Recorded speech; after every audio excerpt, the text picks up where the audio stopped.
Hi, this is my first video essay that has nothing to do with school, so please bear with me.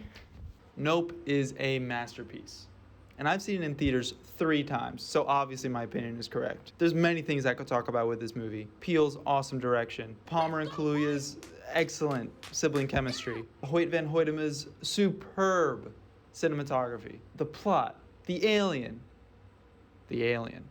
blah, blah, blah. You know the deal. If you haven't seen it yet, go watch it, come back, watch this. All right, we good? We good? I think we're good. I really like The Alien. I love the way it plays in the flying saucer trope. I love the way that Jupe describes it moments before we and the audience get very up close and personal with it. I love the way that it kind of maybe tries to mate with OJ at the end. We'll get back to that. So what is Jean Jacket? One of the big questions some might wonder is how the hell this thing even moves? And I think there's actually a pretty simple explanation. It actually ties in with a motif of the film. It's basically a balloon. Or more accurately, a giant lung with a big hole that can suck in or blow out air to control its direction and momentum. Or, as we see in the film, it uses to snag its prey. We can see that the texture of this creature is very balloon-like. In a couple moments we see ripples against its skin when it's moving through the air, or in the terribly claustrophobic scene inside of the alien. The sound we hear, it's like a hand brushing against a balloon. Awful. But this begs the question, what kind of environment would produce a creature like this? Okay, quick lesson on Venus. It's basically like Earth if climate change and volcanoes teamed up and completely fucked up the entire atmosphere. It's so dense on the surface that an Earth probe only lasted like an hour before being completely crushed. Pretty hospitable world, right? How could this alien have evolved in an environment like that? Well, it's pretty simple and honestly kind of cringe that you asked it. It lived in the sky.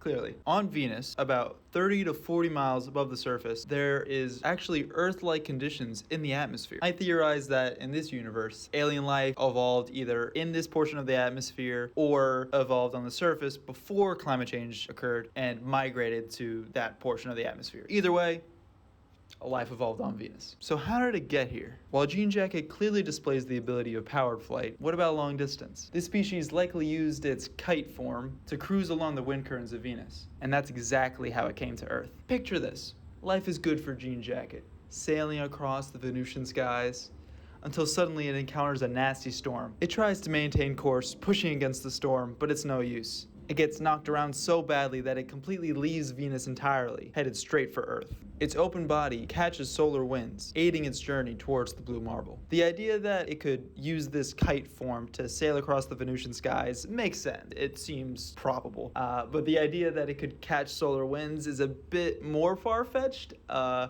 There's no real evolutionary pressure for it to develop that mechanism if it's living on Venus, but I just think it's a cool idea.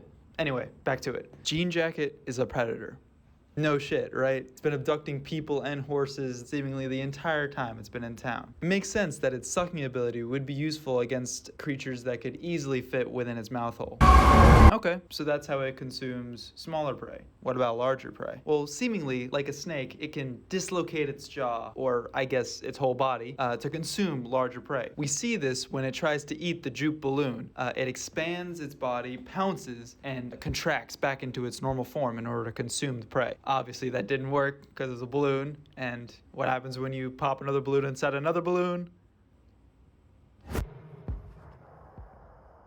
Another snake-like quality is the green formation we see towards the end of the film. The way that it hisses and moves is very reminiscent of how a snake might flick its tongue and hiss at the same time. Now, this can be seen as an intimidation tactic, or Jean Jacket wanted to fuck OJ. Throughout the film, OJ bests the alien through his knowledge of animals and animal training. He knows not to look it in the eye, so what does he do? Doesn't look it in the eye. While Jean Jacket has been able to capture and consume multiple people, OJ is different. Perhaps the alien recognizes that. The green formation around its eye, like I said before, could be a form of intimidation, but it could also be a form of courtship. Much like a male peacock will expand its tail to attract a female, Jean Jacket species might expand its body like we see in the film and flash its green eye hole thingy. So this kite form is used to travel long distances, consume larger prey, and even attract mates. At the end of the day, it was just an invasive species that humans dealt with.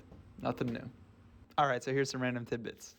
When the dad dies at the start, it was from jean jacket discarding waste. Notice how it's only small objects that are sent down. Yet when it's hovering above M and Angel in the house, it spews out blood. This is probably because eating that whole audience was way too much to digest, and so it vomited the excess waste as an intimidation tactic.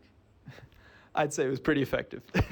The plot is basically Jaws, but in the sky instead of the ocean. Plus a few more nuances, but that sounds cooler. Jean Jacket clicks, similar to how OJ does with the horses, hinting at who's really in charge, who's really in charge, who's really in control. Some random horror movie stuff that I can't really explain. Like, I have no idea how it could notice that you looked at it, even if it was like within a cloud or like fucking 100 feet up or some shit. Like, I don't know how that works. I don't know how the cloud stays still. That doesn't really make sense with the abilities kind of established in the film that it has. It's just kind of random horror movie stuff and rules that the film kind of has to go by. But yeah. Anyway, that's been it for the video. I hope you enjoyed. Like, subscribe, comment, hit the bell, do all the YouTube things. This is my first video essay on this channel. I don't know if I'm going to continue. I kind of just did this because I had some stuff to say about Nope. Even though this is like a month and a half after I first watched it. But yeah, anyway, I hope you enjoyed. Peace.